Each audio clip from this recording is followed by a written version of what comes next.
Assalamualaikum warahmatullahi wabarakatuh. Alhamdulillahirabbil alamin wassalatu wassalamu ala asrafil anbiya'i wal mursalin sayyidina wa maulana Muhammadin wa ala alihi wa ashabihi ajmain amma ba'du. Pendidikan vokasi memegang peranan penting bagi pengembangan SDM Indonesia yang terampil di masa yang akan datang. Assalamualaikum warahmatullahi wabarakatuh. Bismillahirrahmanirrahim. Kira-kira tahun 50-an kurang lebih. Maka sejak tahun itu, sejak periode itu, ramai, atau maksud saya sedikit demi sedikit, orang mulai membicarakan tentang satu cabang ilmu baru, yaitu ilmu ekonomi Islam.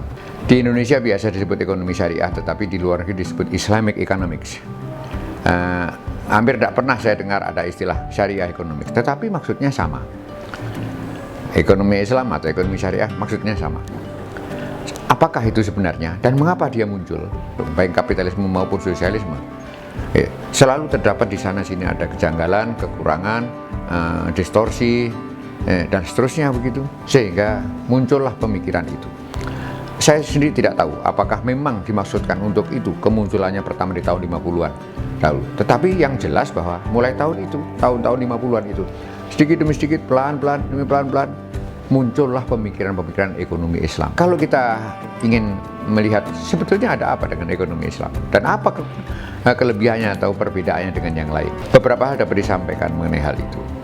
Yang pertama, ekonomi Islam ini sebetulnya adalah ekonomi sektor real.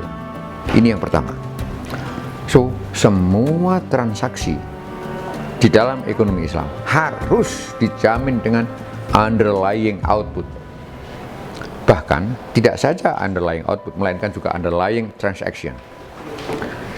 Itu boleh dikatakan bahwa Rp1 yang mengalir mesti diimbangi, harus diimbangi dengan Rp1 output. Tidak bisa mengalir saja rupiah melontar ke sana kemari dalam bentuk, sekarang berbentuk rupiah, besok berbentuk dolar, besok berbentuk surat berharga dan seterusnya begitu. Yang itu akan menyebabkan terjadinya seperti yang sekarang ini sama-sama kita alami, bubble economy, perekonomian buih, perekonomian busa, perekonomian yang menipu. Tidak, underlying output adalah kewajiban. Ini didasarkan kepada firman Allah dalam Quran yang tersebut di dalam surat Al-Hasyr ayat 7. Dari ayat itulah kemudian para ahli ekonomi Islam merumuskan bahwa there must be underlying output in every transaction. Harus ada underlying output dalam semua transaksi. Ini yang pertama. Dengan basis yang pertama ini, kita dapat mengerti bahwa apa yang dirindukan oleh semua ahli ekonomi konvensional sejak zaman dulu sampai sekarang, yaitu bersama-samanya sektor real dan moneter akan tercapai dengan sendirinya. Dalam prakteknya sekarang ini, ekonomi konvensional kelabakan, ya, dalam tanda petik kelabakan untuk menyamakan dua sektor ini yang tidak pernah sama.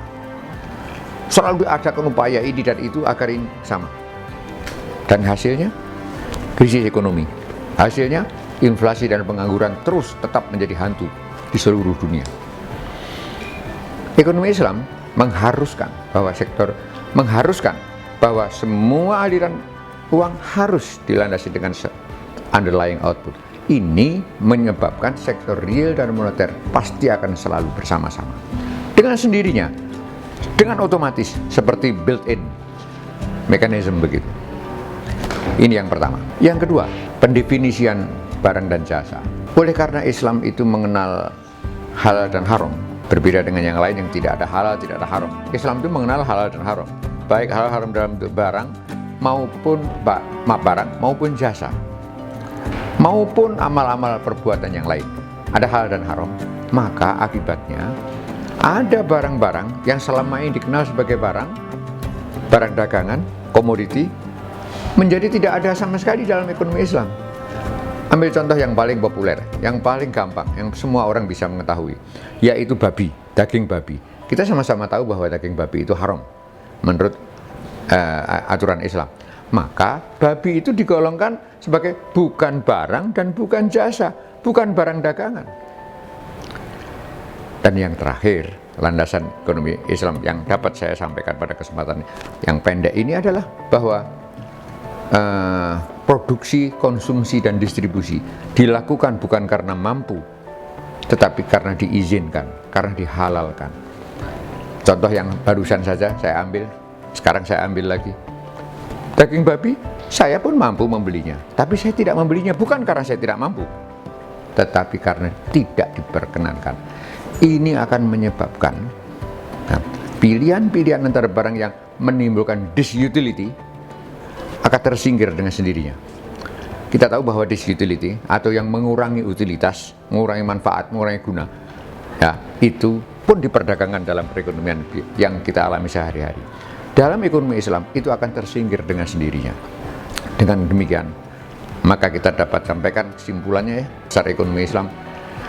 Yang pertama adalah sektor moneter dan sektor real akan berjalan selaras dengan sendirinya secara otomatis apabila ekonomi Islam ini yang dipraktekkan. Yang kedua, apa saja transaksi yang menimbulkan disutility akan juga secara otomatis tersingkir, sehingga yang muncul di masyarakat, yang beredar di masyarakat hanya yang menimbulkan utility saja, yang dalam istilah ekonomi Islam disebut maslahah, kebajikan, kebaikan, dan seterusnya. Terima kasih. Wassalamualaikum warahmatullahi wabarakatuh.